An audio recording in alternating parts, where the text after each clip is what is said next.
documents at their level. And this is already visible in the growth of India. We are the fourth largest economy as I speak. We are a $4 trillion economy as I speak. And this is not my data, this is IMF data.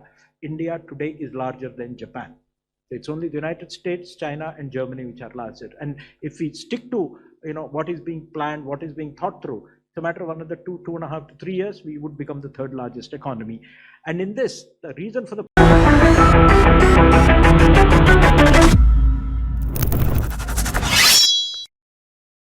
வணக்கம். உங்கள் அனைவருக்குமே ஒரு சந்தோஷமான செய்தி. India உலக நாடு பட்டியலில் 4வது இடத்தை அடைந்து விட்டது. உலக நாடுகளில் இருக்கக்கூடிய பணக்கார பட்டியல் 4 ட்ரில்லியன் எக்கனாமியை இந்தியா அடைந்து விட்டது. ஜப்பானை இந்தியா தாண்டி விட்டது. இந்தியாவிற்கு மேலே இருக்கக்கூடிய நாடுகள் அமெரிக்கா, சைனா, ஜெர்மனி. 4வது இந்தியா. இன்னும் ஒரு சில நாடுகளில் இந்த நாடுகளையும் கிராஸ் செய்து ஓவர்டேக் செய்து இந்தியா ஒரு மிகப்பெரிய வளர்ச்சி பாதையை அடைந்து விட்டது. இதைத்தான் 2 நாட்களாக கோதி மீடியா உங்களுக்கு எடுத்து காட்டி வருகிறார்கள். ஆனால் இந்த 4 ட்ரில்லியன் எக்கனாமிக்கான உண்மை என்ன? உங்களுடைய சட்டை பையில் எவ்வளவு ரூபாய் வருகிறது? இந்த நாட்டு அரசாங்கம் எந்த விதமான வருமானத்தை, உத்தியோகத்தை, வேலை வாய்ப்பை உங்களுக்காக உருவாக்கியுள்ளார்கள்? உண்மையிலேயே இந்தியா 4 ட்ரில்லியன் எக்கனாமியாக மாறிவிட்டது என்றால் இந்தியாவில் இருக்கக்கூடிய 99% மக்கள் கையில் எதற்காக பணம் கிடையாது.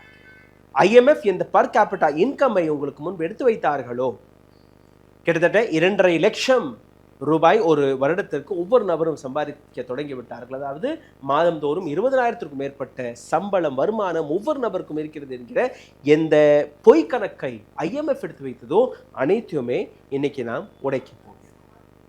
அரசாங்கத்துடைய 2047 அந்த ட்ரீம், அந்த கனவு, அரசாங்கத்துடைய வேலை என்ன? கனவு காட்டுறதா இல்லை உண்மையிலேயே உங்களுக்காக வேலை பார்க்கிறதா? இந்த அரசாங்கம் உங்களுக்கு ஒரு கனவை காட்டி வருகிறார். 4 ட்ரில்லியன் எக்கனாமி, அது ஒரு கனவு தான்.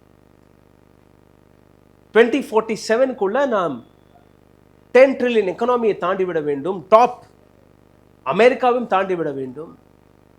இந்தியாவில் இருக்கக்கூடிய அனைத்து நபர்கள் கையில் கோடி கணக்காக ரூபாய் இருக்கணும். ஒவ்வொரு நபருக்கும் தனி வீடு இருக்கணும் போன்ற பல்வேறு கனவுகளை காட்டி வருகிறார்கள். ஆனால் இதற்கு பின்னாடி இருக்கக்கூடிய உண்மையை நீங்க பார்த்தீர்கள்னா, நீதி ஆயோகுடைய CEO BVR சுப்பிரமணியம் அவர் கூறியதை நீங்க கேளுங்கள். இதற்கு பின்னாடி இந்த வீடியோவை நீங்க மிகவும் கவனமாக பார்க்கணும். அதை பாருங்கள். Documents at their level, and this is already visible in the growth of India. We are the fourth largest economy as I speak. We are a $4 trillion economy as I speak, and this is not my data, this is IMF data. India today is larger than Japan.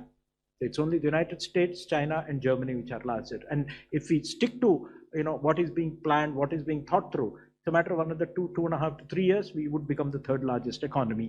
And in this, the reason for the we are the 4th largest economy as I speak. இப்போ நான் பேசிக்கொண்டிருக்கும் போது we are 4 trillion economy, and this is not my data, this is IMF data. இது என்னோட data கிடையாது. 4 trillion எக்கனாமியை நாம் தாண்டி விட்டோம். IMF உடைய data. India today is the larger than Japan. ஜப்பானை விட ஒரு பெரிய economy Indian economy. The only United States, China and Germany are larger than us. இந்த 3 நாடுகள் மட்டும்தான் நம்மளை விட கொஞ்சம் தாண்டி இருக்கிறார்கள். மற்ற எல்லாருமே நமக்கு கீழே தான். ஆனால் இது ஒரு மிகப்பெரிய பொய். பாகிஸ்தான், பங்களாதேஷ், நேபாள், இந்தோனேஷியா, சோமாலியாவை விட இந்தியாவுடைய இன்கம், பர் கேபிட்டா இன்கம் எவ்வளோ கீழே இருக்குது என்று நீங்கள் புரிந்து கொள்ள இருக்கிறீர்கள். இந்தியாவுடைய GDP 2.3 ட்ரில்லியன் எக்கனாமியாக இருந்தது 2014ஆம் ஆண்டு. 2014ஆம் ஆண்டு இந்தியாவுடைய எக்கனாமி 2014 2024 வரை கார்பரேட்டுடைய வெல்த் நீங்கள் பார்த்தீர்கள்னா, கார்பரேட்டுடைய வெல்த் அடானி, அம்பானி இது போன்ற நபர்கள் 2013ஆம் ஆண்டு this was 22 lakh crore. இப்போ 1.1 ட்ரில்லியன். ஒட்டுமொத்த GDPயிலிருந்து 25% 100 கார்பரேட் கையில் சிக்கிவிட்டது. அந்த டேட்டாவை நீங்கள் பார்த்தீர்கள்ல, முகேஷ் அம்பானியோடைய நெட்வொர்க் 2014 21 பில்லியனாக இருந்தது. பிரைம் மினிஸ்டர் மோடி வந்த அடுத்த நிமிடமே அவருடைய நெட்வொர்க் 23.6 இருந்து தொடங்கி 119 பில்லியனாக உயர்ந்து விட்டது. 2024 உடைய கணக்கு 98 பில்லியன் இன்க்ரீஸ்ட். கௌதம் அடானியோடைய சொத்து மதிப்பு பிரைம் மினிஸ்டர் மோடி வருவதற்கு முன்பு it was 2.6 billion, and later the same year by 2014 7.1 billion. By 2024 it raised to 114 billion. 9.5 lakh crore அவருடைய வருமானத்தில் அதிகரித்தது.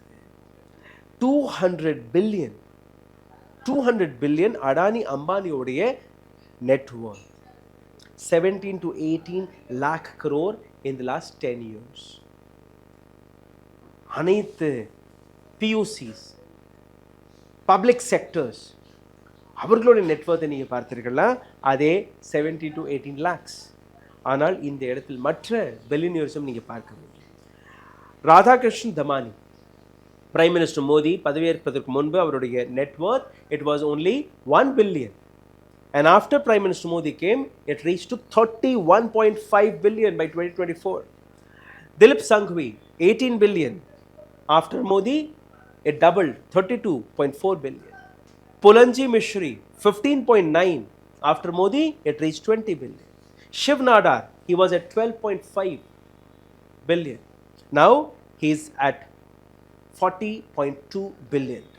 Sunil Mittal, 7.8 billion. Now he is at 30 billion. Savitri Jindal, 6.4 income raised to 43.7 billion. Cyrus Poonawalla, 6.2 billion இருந்தவர் 24.5 billion ஆக இன்னைக்கு உயர்ந்து நிற்கிறார்.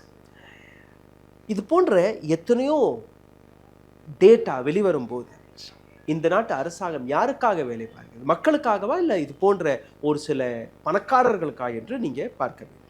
இந்த 4 trillion எக்கனாமிக்கான இன்னொரு ஆங்கிளை நீங்கள் பாருங்கள். ரிலையன்ஸ் மற்றும் அடானி, இந்த 2 கம்பெனிகள் இந்தியாவில் எத்தனை எம்ப்ளாய்மெண்ட்டை ஜென்ரேட் செய்கிறார்கள் அதை நீங்கள் பாருங்கள். ரிலையன்ஸ் கிட்ட 3,48,000 எம்ப்ளாயீஸ்கள் இருக்கிறார்கள்.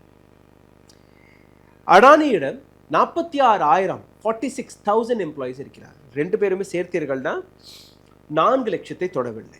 ஆனால் இதே பப்ளிக் செக்டர் பிஎஸ்யூஸ், இவர்கள்ட்ட இருக்கக்கூடிய எம்ப்ளாயீஸ் 2014 17.3 lakh 17,30,000 எம்ப்ளாயீஸ்கள் அரசாங்கம் அவள் உத்தியோகத்தை எடுத்து வைத்தது.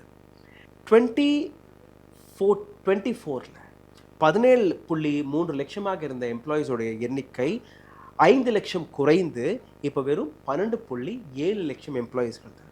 அதுலேயும் நீங்கள் பார்த்தீர்கள்னா 7.86 lakh அதுதான் உண்மையிலேயே அரசாங்கத்துடன் வேலை பார்க்கிறார்கள். மீதம் இருக்கக்கூடிய நபர்கள் 17% கான்ட்ராக்டில், 40% டெய்லி அண்ட் கேஷுவல் ஒர்க்கராக இருக்கிறார். அப்போ பாருங்க எந்த அளவில் இந்த நாட்டில் வெல்ஃபேர் ஸ்கீம்ஸ்களை வந்தீங்கன்னா ஹவுசிங் 4 கோடி மக்களுக்கு வீடுகளை கொடுக்க போகிறோம் என்று அரசாங்கம் கூறுது. உண்மையில் வெறும் 92 லட்சம் வீடுகள் தான் கட்டி கொடுக்கப்பட்டது. இந்த ஸ்கீமில் வெறும் 1.7 lakh crore மட்டும்தான் இதுவரை கொடுக்கப்பட்டது. ஆனால் பட்ஜெட்டில் 7.99 lakh crore. எங்கே அந்த பணம் யாருக்குமே தெரியும். முத்ரா யோஜனா, இதில் நீங்கள் பார்த்தீர்கள்னா 33 லட்சம் கோடி ரூபாயை நாங்கள் டிஸ்ட்ரிபியூட் செய்து விட்டோம். 50 கோடி மக்களுக்கு இந்த பணத்தை கொடுத்திருக்கிறோம். அவர்களே இப்போ செல்ஃப் எம்ப்ளாயாக மாறிவிட்டார்கள். அவர்கள் 10 பேருக்கு வேலை வாய்ப்பு கொடுத்து வருகிறார் என்று அரசாங்கம் கிளைம் செய்து வருகிறது. ஆனால் எந்த விதமான டேட்டாவும் இதுவரை அரசாங்கம் எடுத்து வைக்கவில்லை. அரசாங்கத்திடம் டேட்டாவே கிடையாது. இப்போ அந்த பர் கேபிட்டா இன்கம் IMF எடுத்து வைக்கக்கூடிய அதே பர் கேபிட்டா இன்கம் இருக்கு வந்து IMF கூறுவது $2,880 per annum is what India's per capita income. அதாவது ஒரு நாளைக்கு 672 ரூபாய் ஒவ்வொரு நபரும் இந்தியாவில் சம்பாதித்து வருகிறார்கள். மாதம் கிட்டத்தட்ட ஒரு 20,000 ரூபாய் ஒரு நபர் சம்பாதித்து வருகிறார். ஆனால் அதற்கான உண்மை என்ன, பிரேக்கப் என்ன? 50% இந்தியாவில் இருக்கக்கூடிய 50% பாப்புலேஷன் அவர்கள் வருடத்தில் சம்பாதிக்கக்கூடிய பணம் $1000 கூட கிடையாது. வெறும் 71,000 ரூபாய். ஒரு நாளைக்கு 194 ரூபாய். 40% of Indians, 165,000, 1,65,000 ஒரு நாளைக்கு 452 ரூபாய் சம்பாதித்து வருகிறார்கள். On an average 99% மக்கள் ஒரு நாளைக்கு வெறும் 406 ரூபாய் மட்டும்தான் சம்பாதித்து வருகிறார்கள். மீதம் இருக்கக்கூடிய 1%, just 1%, they make more than 3 lakhs. ஒட்டுமொத்த பணம் எங்க இருக்கிறது? அந்த 1% பணக்காரர்கள் கையில். 40% இந்தியாவுடைய 40% வெல்த் ஷிஃப்ட் ஆகும். அந்த கணக்கையும் நான் உங்களுக்கு எடுத்து காட்ட போகிறேன். அந்த ரியாலிட்டி செக்கில் நீங்கள் பார்த்தீர்கள், உங்களுக்கு புரிய வரும். The top 1% controlling over 40% wealth inflate this figure. The top 1%, Adani, Ambani, இது போன்ற நபர்கள், இவர்கள் கையில் 100 கார்ப்பரேட் கையில் இந்தியர்கள் கையில் இருக்கக்கூடிய 40% வெல்த் ஷிஃப்ட் ஆகிவிட்டது. ஏழை மக்கள் ஒரு நாளைக்கு கேஷுவல் லேபர்ஸ் நீங்கள் பார்த்தீர்கள்னா மாதத்திற்கு 12,750 ரூபாய் தான் சம்பாதிக்கிறார்கள். 30 நாள் டெய்லி வேலை பார்த்தால் ஒரு நாளைக்கு 418 ரூபாய். செல்ஃப் எம்ப்ளாய்வாக இருக்கக்கூடிய நபர்கள் 13,279 ரூபாய். ரெகுலர் சேலரிடு எம்ப்ளாயின்னு நீங்கள் பார்த்தீர்கள்னா ஒரு நல்ல உத்தியோகத்தில் இருக்கக்கூடிய எம்ப்ளாயிஸ்கள் ஒரு ஆவரேஜாக நீங்கள் பார்க்கும்போது 20,702 ரூபாய். பாட்டம் லைனில் இருக்கக்கூடிய நபர்கள், அடிமட்டத்தில் இருக்கக்கூடிய நபர்கள் மாதத்திற்கு 3,000 ரூபாய் கூட சம்பாதிக்க முடியவில்லை. ஒரு நாளைக்கு வெறும் 100 ரூபாய் தான் அவர்கள் சம்பாதிக்கிறார்கள். This is the reality of India. பாட்டம் 50% of Indians earn only 9,000 rupees, which is 300 rupees per day. Top 22% of Indians, they make 15,000 rupees per month, which is 500 rupees a day. Only 10.75% laborers, they make 6.45 crore, which is 60 crore, which is 41,667 rupees. 5 லட்சம் ரூபாய். ஒரு சில labours, கொஞ்சம் படித்த labours, அவர்கள் சம்பாதிக்கிறார்கள். இப்போ சிந்தித்து பாருங்கள், எந்த விதமான இந்தியாவை நாம் உருவாக்கி இருக்கிறோம், எந்த விதமான 4th லார்ஜஸ்ட் எக்கனாமியை நாம் எடுத்துக்காட்டி வருகிறோம், எந்த 4 trillion எக்கனாமியை நாம் கொண்டாட போகிறோம். 99% இந்தியர்கள் ஏழையாக இருக்கிறார்கள். ஒரே 1% பணக்காரர்கள் மற்றும் அவர்களிடம் பணம் இருக்கிறது, அவர்களிடம் அனைத்துமே இருக்கிறது. அதை நீங்கள் உலக நாடுகளுக்கு முன்பெடுத்து வைத்து நாங்கள் ஜப்பானை தாண்டி விட்டோம், நாம் இந்த நாட்டை தாண்டி விட்டோம், அந்த நாட்டை தாண்டி விட்டோம், இதற்கு மேலே சைனா, அமெரிக்கா, பிரான்ஸ் மட்டும்தான், ஜெர்மனி மட்டும்தான் இருக்கிறது. அவர்களுடைய வாழ்வாதாரம், அவர்களுடைய வாழ்க்கை தரம், இந்தியாவுடைய வாழ்க்கை தரம், அதை நீங்கள் ஒப்பிட்டு பார்க்கிறீர்களா? அதை நீங்கள் எடுத்து காட்டுகிறீர்களா? சைனாவில் 12,000 $14,000 ஒரு வருடத்திற்கு அவர்கள் சம்பாதித்து வருகிறார். நீங்க காட்டக்கூடிய கணக்கு 2,800. ஆனால் உண்மையில் நீங்க பார்த்தீர்கள்னா இட் இஸ் நாட் ஈவன் $1,000. 71,000 ரூபாய் தான் இங்க இருக்கக்கூடிய ஒரு சராசரி மிடில் கிளாஸ் சம்பாதித்து வருகிறார். அடிமட்டத்தில் இருக்கக்கூடிய நபர்கள் 3,000 rupees a month. Just 3,000 rupees a month. 36,000 rupees annually. ஒரு நாளைக்கு 100 ரூபாய்.